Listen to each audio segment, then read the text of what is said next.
चुनाव आयोग की तरफ से रविवार को बिहार में चल रहे स्पेशल इंटेंसिव रिवीजन (एसआईआर) और विपक्ष की ओर से लगातार उठाए जा रहे वोट चोरी के आरोपों पर एक विस्तृत प्रेस कॉन्फ्रेंस की गई। इस दौरान मुख्य चुनाव आयुक्त ज्ञानेश कुमार ने एक-एक कर सवालों के जवाब दिए, साथ ही वोट चोरी के आरोपों को सिरे से खारिज किया।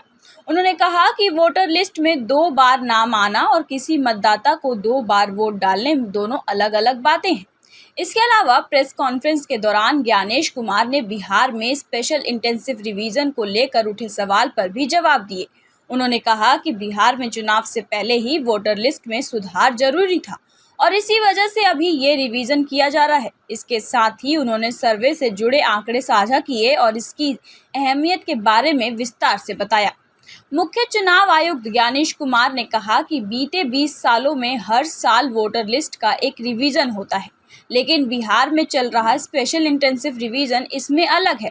दोनों के बीच के अंतर को बताते हुए मुख्य चुनाव आयुक्त ने कहा कि सालाना रिवीजन में रैंडम तरीके से वोटर लिस्ट की जांच की जाती है। पिछले 20 साल से देश में एसआईआर नहीं हुआ, हालांकि उससे पहले देश में 10 से ज़्यादा स्पेशल रिवीजन हो चुके हैं।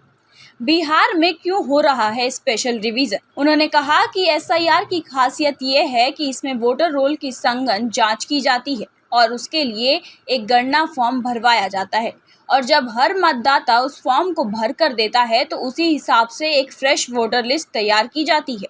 मुख्य चुनाव आयुक्त ने कहा कि बिहार में ये प्रेस कॉन्फ्रेंस भी इसलिए ज़रूरी हो गया है कि वहाँ राजनीतिक दलों की ओर से लगातार वोटर लिस्ट से नाम हटने और जुड़ने दोनों तरह की शिकायतें आ रही थी। ज्ञानेश कुमार ने कहा कि इतने सालों में कई लोग जो गांव में रहते थे वह उनका वोट था, वो अब शहर में आ गए हैं, लेकिन उनका नाम गाँव की ही वोटर लिस्ट में रह गया, क्योंकि वोटर लिस्ट से नाम हटवाना भी जटिल प्रक्रिया है। ऐसे में उनका वोट गांव और शहर दोनों जगह हो गया। इसके साथ ही जब वे एक शहर से दूसरे शहर में बसे तो वहां पे भी वोट बन गया, लेकिन कटा किसी जगह से भी नहीं। इसी तरह से एक व्यक्ति के जाने या अनजाने में कई जगह वोट बन गए। कितने फॉर्म भरे, कितने हुए वापस? उन्होंने कहा कि ऐसे स्थिति में वोटर रोल को दुरुस्त करने का एकमात्र तरीका यही गणना फॉर्म बचता है। ज्ञानेश कुमार ने आगे बताया कि उनके फॉर्म के जरिए वोटर कार्ड की खामियों को दूर किया जा सकता है। फोटो, नाम या पता ठीक कराने का विकल्प मतदाता को दिया जाता है।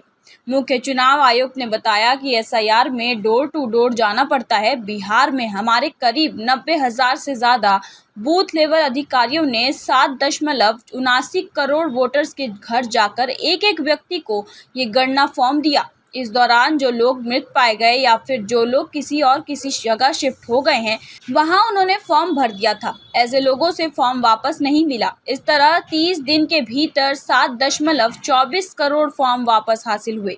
बिहार में नेपाली और बांग्लादेशी वोटर्स के सवाल पर उन्होंने बताया कि संविधान के मुताबिक सिर्फ भारत के नागरिक ही विधायक, सांसद का चुनाव कर सकते हैं।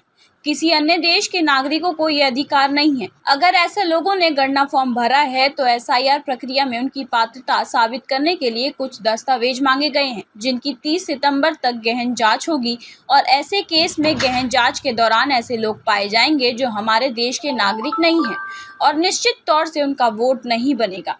मुख्य चुनाव आयुक्त ज्ञानेश कुमार ने कहा कि बिहार में करीब 1.6 लाख बूथ लेवल एजेंटों ने एक ड्राफ्ट लिस्ट तैयार की है। ये ड्राफ्ट लिस्ट हर बूथ पर तैयार की जा रही थी।